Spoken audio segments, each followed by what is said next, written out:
If you're a Louisville homeowner wondering whether or not you should sell now or if you should wait a little bit longer, today we're breaking down the numbers of what the market's actually doing here in Louisville. If you're new here, my name is Spencer Lowe. I'm with United Real Estate Louisville. I've been selling real estate here in Louisville since 2019. Make sure you click that subscribe button and the bell notification so you don't miss any of my market updates, buyer and seller tip videos, or any other general real estate content. Also, down in the description, I've got my 7 musts before you list a house in 2026, so make sure you can go and grab that. It's down below, completely free to download. With that all being said, let's jump into the video. Now, the main thing that we're going to look at today is what's called our absorption rate. Now, what an absorption rate is basically how many months of inventory do we currently have on the market. This isn't necessarily that we've got 2,200 homes on the market, which is about where we're at right now, but it doesn't matter how many homes we have on the market. What matters is our homes that we have on the market in comparison to our buyer demand. So it takes into account buyer demand as well as seller supply and gives us our months of inventory. Now, with that being said, we ended 2025 with just under 3 months of inventory. And if you're watching this in 3, 6, 12 months, go check out my most recent market update because I always talk about our months of inventory on those. So it's on my channel. I post them each month, so make sure you can go grab that.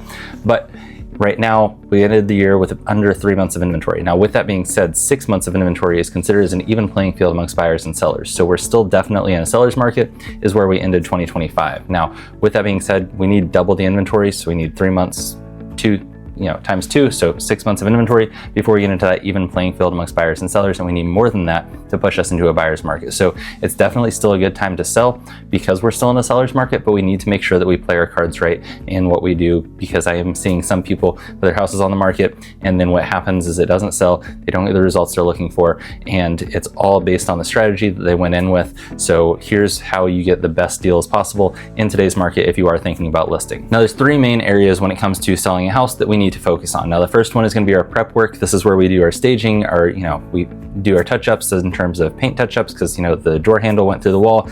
We also make sure that we fix all the little small stuff. So we tighten up the loose door handles, we dust the ceiling fans, make sure the sink isn't dripping anymore. We fix all that stuff before we put it on the market because most buyers are going to come in and they typically take the cost of the repair and times it by 2 or 3, and then that's what they think the cost of the repair is, because they also add in the time and the stress and the energy of doing it. So whereas it might be something small like fixing a leaky sink, might cost $75 to have a plumber come out and tighten up something, but buyers immediately go, that's a whole new sink and it's going to cost us $500. So what we want to make sure that we do is we fix all that small stuff so that way it's not an objection that we run into.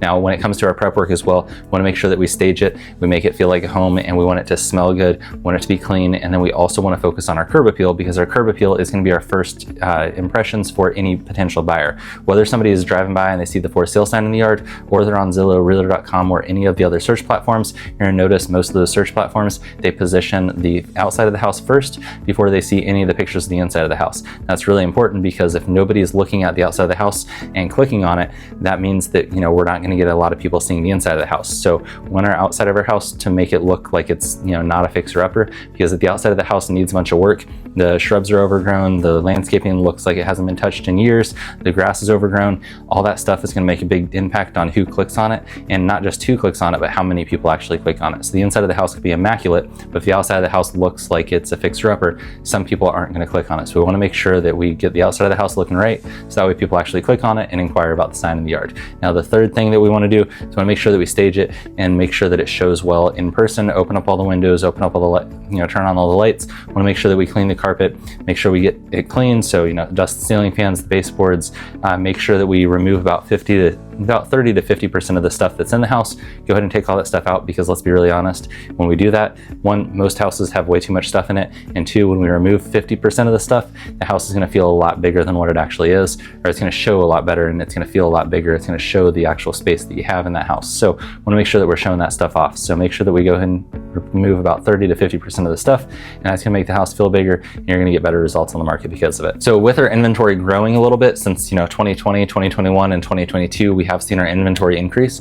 And so with that, buyers are becoming a little bit more particular on what they're expecting from the house. So they want to see the curb appeal, they want to see it staged, they want to see it cleaned, and they want to make sure that it's a nice house, it shows well. Now, the second piece of that is going to be our pricing strategy. Now, when it comes to pricing strategy, we want to price it what it's worth. When you test the waters going too high, what tends to happen is the house sits on the market and actually repels buyers away because buyers are they're in the market every day, they're looking on Zillow, Realtor.com, and every other search platform to try to find their next house, if they've been looking for even 3 to 6 months like most people do before they actually put in an offer, they're knowing what the market's doing, they know what the house is worth, they've got some online tools that also kind of are good starting points, and then every realtor is going to, that shows your house to clients, they're going to do a CMA on it. So the CMA is basically when they pull comps, basically comparables from around houses that have recently sold around your house.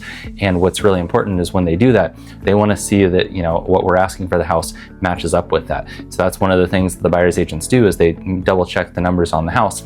And in today's market, we really want to make sure that we're pricing it correctly, because if we price it $25,000 above with the expectation that if it doesn't sell in 90 days, we'll reduce the price by $25,000, well, we reduce the price by by $25,000, and what happens is now buyers are wondering what's wrong with it, because it's sat on the market for 90 days and they just did a $25,000 price reduction. There's nothing wrong with it, it was just overpriced, but buyers are now wondering what's wrong with it. So now we've got another objection that we have to handle. It's really hard to handle that objection. Now the other factor of that is we don't want to underprice the house either, because if we underprice the house by 50 grand or 25,000, buyers are also going to wonder what's wrong with it. What am I not seeing? Why have they priced the house so low? So we really want to make sure that we're on the money when we price it, and it depends on what pricing structure we're going with. Most of the time we like to do square footage pricing, and so let's say the square footage pricing works out, your square footage times the price of per square foot works out to, like, let's say it's 403. Well, in that sense, we might go ahead and list it at 4,000 or 400,000 or 405. Typically, nice round numbers do better, but if we go in at 403, it doesn't hurt us, but at the same time, we could get some a little bit more buyers interested quicker if we just went ahead and priced it right at 400. So a little bit under the value isn't bad, but when we do big swings where we're $25,000, $30,000, $40,000 under what it's worth, it can also hurt us just as much as overpricing it can. Now, the last piece of this is going to be, how do we position the house on the market to win in today's market? Now, with that, what I want to do is I want to focus on professional photos and professional videos, because we want to show off the house in the best light possible. We've all seen bad pictures of ourselves, and it doesn't even look like us.